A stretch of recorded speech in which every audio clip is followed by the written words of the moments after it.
Olá, sejam bem-vindos para mais um vídeo aqui no canal Livros de Teologia. Meu nome é Suelen e é com muita alegria que hoje eu vou estar fazendo o segundo review e dessa vez mostrando essa obra aqui que está em lançamento.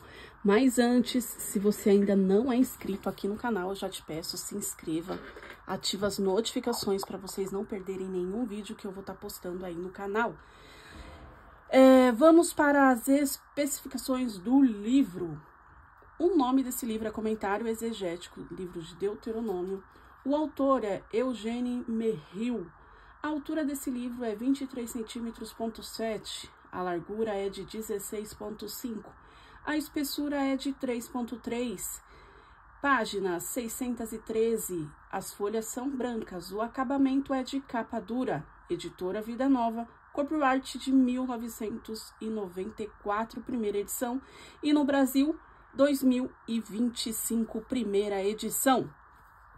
Prontinho, indo para as especificações, né? Já terminei, quer dizer. Deixa eu mostrar aqui para vocês, olha só. Atrás, como que é. Neste comentário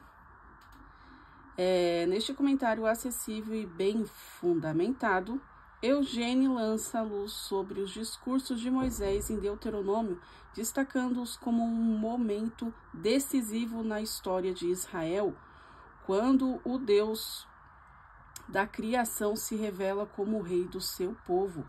Com sensibilidade pastoral e domínio das línguas originais, Merrill conduz o leitor por um texto que é, ao mesmo tempo, histórico, teológico e profundamente atual. Neste comentário, enfatiza a graça e a fidelidade do grande Deus que abraçou o povo de Israel em uma aliança, mas também enfatiza o chamado de Deus para que seu povo dedique seu coração e vida em amorosa lealdade com ele. O livro de Deuteronômio convoca o povo de Deus a representar o reino de Deus na terra e, portanto, é fundamental para a fé. Merrill demonstra, David fala aqui, Merrill demonstra respeito e amor pelo texto que está comentando, bem como atitude e profundidade de conhecimento do campo. Ele emprega o melhor da erudição evangélica e não evangélica para lidar com o assunto, uma adição valiosa às bibliotecas de pastores, professores e alunos. David, quem falou aqui tem mais alguns aqui que fala, e é Merrill, né, vai falar um pouquinho, ele é professor emérito de estudos do Antigo Testamento no Dallas Theological Seminary e professor emérito de interpretação do Antigo Testamento no... E aí vai indo, certo, meus queridos? Então, indo aqui, olha, fiz aqui umas separações, tá? Umas separações aqui, para vocês mais ou menos terem uma ideia do que a gente vai ver aqui. E se você ainda não é inscrito no canal, você que é mulher, se inscreva lá que vou estar postando algumas coisinhas lá interessantes. E aí eu sempre gosto de colocar a data, o valor que eu paguei, que foi R$112,02. Comprei na El Shaddai, e aí coloco minha assinatura, só para livro e vai indo. Certo, meus queridos? Aqui está a ficha catalográfica. Uma parte, né? Deixa eu ver aqui, peraí. A ficha catalográfica tá um pouquinho mais na frente. Aqui tá um pouquinho da ficha, né? E aqui também tá a ficha catalográfica, certo? Uma homenagem a Donald Humphrey. E aí, logo de primeira aqui, a gente vai no sumário. Tá? O sumário, ele é bem extenso, tá? Tem aí o prefácio da série Comentário Exegético. Prefácio do autor, prefácio dos editores e reduções gráficas. Aí depois aqui a gente entra com a introdução, vai falar sobre o título do livro, a data e a autoria do livro, antecedentes históricos, ocasião do livro, estruturas, formas literárias e características literárias do livro, Deuteronômio, os estudos críticos, canonicidade do livro, esboços do conteúdo do livro, análise do conteúdo do livro, teologia do livro. Aí dentro da teologia do livro vai ter 3 tópicos: o caráter de Deus, a natureza de Israel e da humanidade, e o terceiro tópico é a natureza do relacionamento. E depois a gente entra aqui no 11, né? textos do livro. Tudo isso está na introdução, ainda continuando, texto e comentário. Aí vai ter o cenário da aliança, a revisão histórica, os tratos passados do Senhor com Israel e a exortação de Moisés. E aí continua aqui, ó. A preparação para o texto da aliança, a narrativa sobre as cidades de refúgio, o cenário da introdução. Aí aqui, continuando, os princípios da aliança. E aí vai indo, tá bom? Olha, se vocês quiserem dar uma olhadinha, tá? Tem muita coisa boa aqui para vocês darem uma olhadinha. Só tô dando uma pincelada do que vocês vão encontrar aqui no livro. Prefácio, né, da série de comentários exegéticos. E aí mostra todos aqueles prefácios lá, que eu falei no comecinho. Reduções gráficas, em vez de escrever Gênesis inteiro, eles colocam aí uma redução aí das fontes, uma redução aí das palavras, tá? Abreviado, tá bom? Para economizar espaço. E aí a gente entra já na parte da introdução do livro, só para vocês terem uma ideia, vamos dar uma lidinha. Título do livro: de acordo com a prática antiga e bem atestada com relação aos outros livros do Pentateuco, o título do livro de Deuteronômio no cânon hebraico deriva da primeira palavra, ou das duas primeiras, da própria composição, neste caso, aqui tem uma palavrinha aí difícil aí, que eu acredito que seja em hebraico ou grego, tá? Essas são as palavras em Deuteronômio 1:1. O termo Deuteronômio nas versões em inglês e seus equivalentes nas diversas línguas contemporâneas, portanto, não está relacionado de forma alguma com o título hebraico.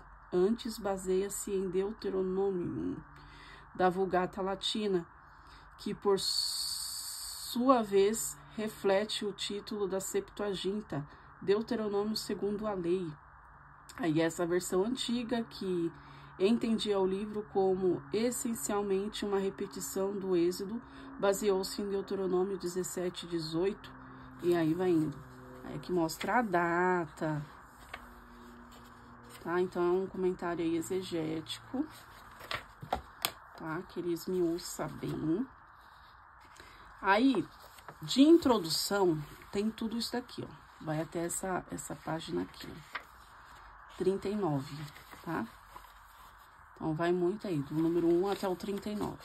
Aí, aqui, a gente vai encontrar alguns mapas, tá? Da onde foi localizado, né? Da onde vai falar a história. E aí, já entra aqui no texto e comentário. Dentro do livro, a gente vai encontrar lâminas, tá? Lâminas são esses negocinhos aqui, esses quadradinhos que ficam aqui dentro, tá? E aí, o cenário da aliança. Aí aqui vai comentar do capítulo 1, do versículo 1 ao 5. O conteúdo dessa sessão introdutória fornece o cenário geográfico e histórico para a mensagem da aliança que Moisés está prestes a transmitir às tribos de Israel. Em linha com a análise da crítica da forma do livro de Deuteronômio como um texto de renovação da aliança do livro, como uma renovação da aliança do tipo sucessânea e vassalagem, entretanto, ela poderia ser descrita como o preâmbulo. Aí o termo comumente aplicado em textos seculares desse tipo de aliança. Como tal, ela tem por objetivo apresentar a ocasião da aliança, as partes envolvidas e quais outras informações necessárias. E aí aqui a gente tem, né, da onde foi tirado, necessárias, continuando aqui, ó, necessárias, identificação do documento e as especularidades de sua composição. Esses são precisamente os elementos que aparecem nessa seção. E aí a exegese e exposição. E aí aqui vai já mostrar, vai esmiuçar, vai falar só sobre o versículo 1, tá? Versículo 2, versículo 3, às vezes vai também explicar a perícope, né? Que se trata aí do mesmo assunto, certo? Só pra gente saber mais ou menos do que se trata aí o versículo 3. O versículo 3, dá uma lidinha na Bíblia aí de vocês, Deuteronômio capítulo 1, versículo 3. Aqui vai explicar que o narrador envolve-se a seguir para o aspecto cronológico do cenário. É o 40º ano, obviamente com referência ao Êxodo e número 33, versículo 38. A cerca de 1406 a.C. Veja a introdução na página 2. O primeiro dia do unidécimo mês de fevereiro no calendário gregoriano, uma vez que a conquista de Canaã sob Josué começou na Páscoa, Josué 5:10, no primeiro mês do calendário religioso e discurso. A morte e sucessão de Moisés ocorreram todos no período de cerca de 2 meses. E aí vai indo um pouquinho mais à frente para vocês verem, olha, um pouquinho a revisão histórica, considerando os elementos comuns aos textos e tratados do Antigo Oriente Médio, particularmente aqueles dos hititas, nos quais os exemplos bíblicos são modelados. Essa seção de Deuteronômio pode ser designada como o prólogo histórico. O propósito desse elemento era trazer em mente o relacionamento passado que existia entre o Criador da Aliança e os povos súditos com os quais ela estava sendo estabelecida ou renovada. E aí vai indo, tá?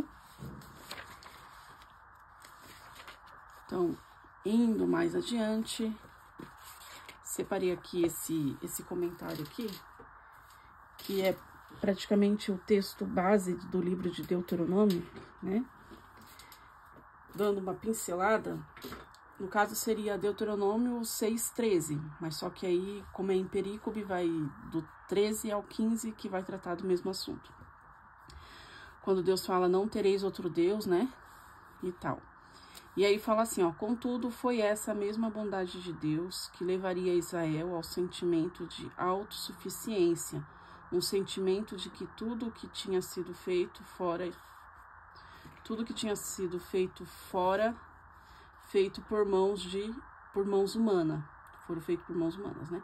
O resultado inevitável seria esquecê-lo, justamente aquele que não só realizaria uma conquista tão incomparável, mas que em primeiro lugar efetuara a redenção de Israel da escravidão.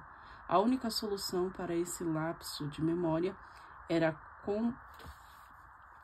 compromisso renovado com a aliança que estava no cerne do relacionamento do Senhor com a nação de Israel.